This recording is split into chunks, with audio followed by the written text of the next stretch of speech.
Hey guys, welcome to Mad Scientist BBQ. I'm Jeremy Yoder, and today the day has finally arrived. We are cooking a brisket on the Old Country Barbecue Pit's gravity-fed smoker. All right, so a couple of things. We're going to trim it up. We're going to season it with just salt and pepper. And I've done lots of videos on brisket, so we're not going to go through all of the details of how it's going to work. But we're going to use salt and pepper because I want to get a good idea of the smoke flavor that thing generates. Also, we're going to be cooking at 275 degrees, and I'm going to be adding a wood chunk like this every 30 minutes. And we're going to try that out and see how it works. So in the pork butt video, I didn't add too much wood because I was afraid it would get kind of that bitter, bad smoke flavor, because if you use too much wood, it can kind of overpower the meat and it's not a good smoke flavor. So for this one, we're going to use more wood and hopefully generate really good bark, really good color, and ultimately really good flavor on the exterior of the meat. So I'm going to get this guy trimmed up.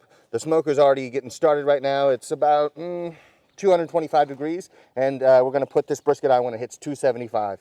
Also, in this cook, I'm going to use a water pan underneath the brisket just to try and get that cook chamber as moist as possible and hopefully get better bark on the exterior surface. With all that said, I'm going to get to it, and we'll check back in with you when we're ready to put this guy on.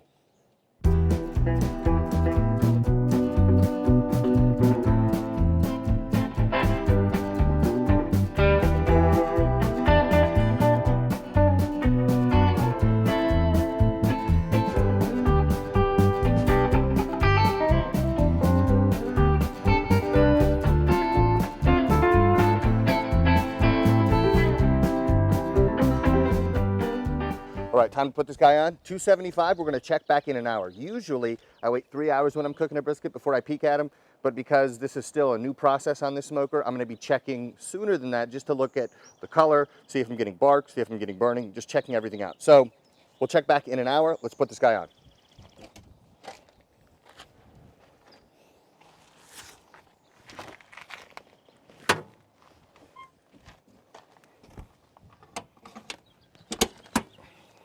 As a complete side note, these disposable cutting boards are the greatest thing that has ever been invented, probably. I use them all the time instead of having to take a cutting board in and wash it, 5 times during the cook. I just use these guys. They're inexpensive and they are absolute lifesavers. Then you can fold them up, throw them in the trash, and you don't have to wash anything. It is beautiful, amazing, and it makes me very happy. So if I can, I'm going to put a link in the description below. You guys can check it out. I highly recommend them. I didn't make them. I have no affiliation with them. They're just a great, great product. The only thing that ticks me off about it is that I didn't know about these things years ago, because I would have been using them like from day one. It is 110 million% worth your money to get them, unless you just enjoy washing cutting boards, which I don't. But if you do, then maybe they're not right for you. But for everybody else, a great, great idea. All right, just over an hour in, so let's take a look at what we got.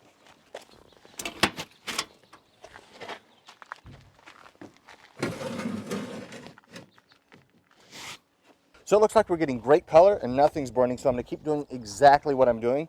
Let's check back in a couple hours after 3 hours of total cook time, and then we're going to reevaluate what we're doing and see if we need to adjust.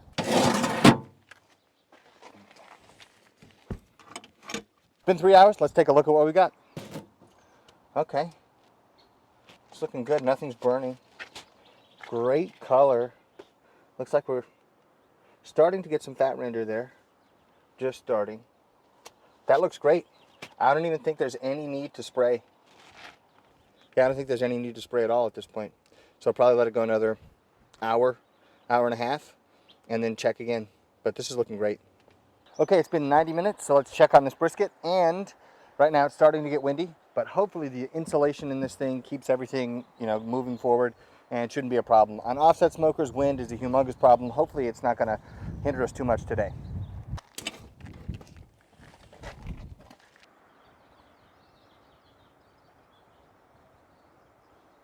Okay, so it's looking really good. Nothing's starting to burn, so I'm not going to spray it unless I have to.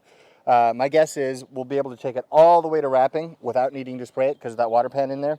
And so we'll check back just before it's time to wrap, or if I start to spray, then I'll show you that as well. My guess is I won't have to, but I'll see when we wrap. Okay, it's been 7.5 hours, and it's looking really good the last time I checked, so I think it's probably going to be time to wrap, so let's open it up and see if it's ready. Oh, that looks great. 170, 171. Looks good to me. Let's pull it out, put it on the paper.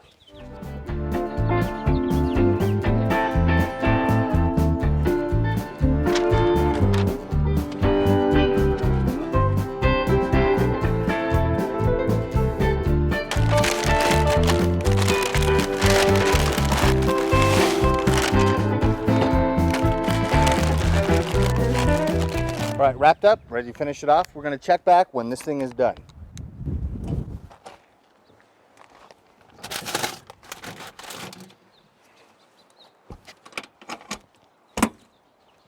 Okay, it has been over 12 hours at this point, and what we've got here is a finished brisket. Now, ideally, I would have let this rest longer, just because it's always better when it rests, but we're going to lose daylight if I do that, and the sun is already behind the mountains back there, so it's time to, slice this thing up. So what I'm really looking for is the smoke flavor. So that was the only issue that I had with the pork butt. There's plenty of moisture. And the cook went really well, nothing burned, but there wasn't that much smoke flavor. So for this one, I added more wood chunks along the way. So that's really what I'm judging. If I didn't let the brisket rest long enough, well, then that one's on me. But I'm just trying to evaluate the flavor that you get and also the moisture that we have in this brisket. So I'm going to take a slice kind of out of the thick part of the flat right here and take a bite of that. And then I'm going to cut right down the point, and we're going to take a look at the fat render and the moisture on the inside of that. And from that, we'll have flavor, and we'll have a good idea of moisture, and we can judge how this smoker cooks, even if I didn't cook it very well.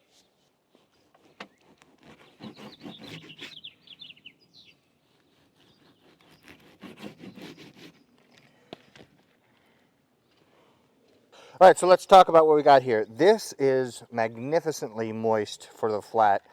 Very impressed with that. The bark on the outside looks pretty good for a non-offset smoker. It's about as good as you could hope for. Nice and dark and very attractive, like a dark, dark, dark red color. And this, let's see, it doesn't fall under its own weight, but let's see if it's tender enough. And if it's not, that one's on me. But let's see. Could use a little bit more. Little bit too firm. It's not badly underdone. It just could use, honestly, if I just would have rested it properly, I think it would have been great. But, with just a few minutes of rest, that's just what's going to happen. So, wonderful moisture, and that actually even gets better when you rest it for a long time. Still a tiny bit tight, but let's give it a taste and see what it tastes like. Wow. All right, so there's not much smoke ring on this brisket, but there's plenty of smoke. In my opinion, this is second only to an offset in terms of flavor. Better than pellet smokers that I've used. It's better than, ceramic style cookers. The only thing that I have ever tried that has been, a better smoke flavor than this has been an offset smoker. And I've had offset smokers that taste way worse than this, but usually it's a decent sized offset smoker or a large offset smoker that would be able to beat this in terms of smoke flavor. So that's really, really good. Now, in the past, when I've used things where you can put on wood chunks, say like a ceramic cooker or a Weber Smoky Mountain or a Weber kettle or something like that, what I found is when you add too many wood chunks, you almost get this kind of soapy taste in your mouth with the smoke flavor. It's not good. The first bite is good, but then after that, it's just really off-putting. This one doesn't have that. I don't know if it's because the wood chunks burst into flame when they're underneath the coals and you just get a better quality of smoke. I think adding more smoke to this one only served to help this brisket. I want to try some of the point and see how that tastes.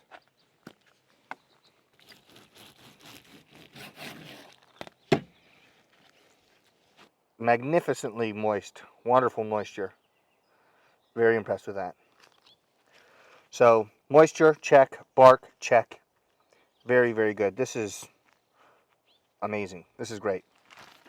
Okay, now we're going to try a bite from the point and see how the smoke married with the fat and the meat on that side. So let's give it a shot.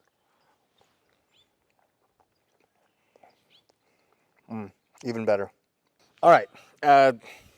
In my experience, this is the best you can do besides getting an offset.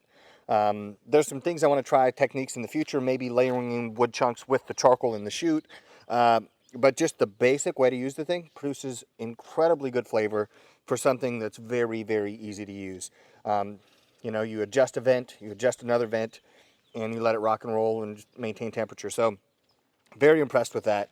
For some reason, it magically keeps all the meat really moist. I just don't know exactly why that is. Maybe because the reduced airflow doesn't carry away as much moisture, and so it keeps a lot of moisture in the meat there. But regardless, great flavor. If I went to a barbecue joint and they served me this, and I knew that it wasn't coming from an offset smoker, I would go to the back and say, what are you using to produce this kind of smoke flavor? Because this is phenomenal. So really, really good, very easy to use. I'm really impressed with this pit. Honestly, I did not want to like it because I'm an offset guy. I want to burn a fire. I want to manage the fire. I want to mess around with it. I want to look at it. I want to check on it. I want to blow on the coals. I want to move it around with a shovel. I love that stuff. So I didn't want to like this. I wanted to hate it. But it's really good. If you don't want to ruin your whole day, you want to be able to do activities while you're still making delicious barbecue, better than what you get with a lot of pellet smokers out there, I think this makes sense. Now, for me, am I going to use this as my primary smoker? No, because I'm an offset guy. I love offset smokers. And so I'll continue to do that. But if there are ever days where I have things that I got to be doing and I just want to be able to walk away and not have to worry about something and get great barbecue, I could use a pellet smoker. I got one right here. I could use this. I'll probably use this because I just feel like I get better smoke flavor with it. So those are my impressions. I might be doing some more cooks with this thing in the future, but I try to give you guys honest feedback. You can undersmoke it. I think you can probably oversmoke it if you overdo it with the wood chunks. But I've gotten really good results, and the problems that I've run into have been in my own fault. You know, it's not something that's necessarily the fault of the smoker. So I hope doing these videos has been helpful to you guys. I hope you learned something, and I hope you have more information about if this is something that's right for you or if you need to go another way. But thank you guys for watching. I really do appreciate it. Make sure to subscribe and hit the notification bell down below. And if you have any questions, feel free to leave them in the comments, and I'll try to get to them as well. I'll see you guys next time.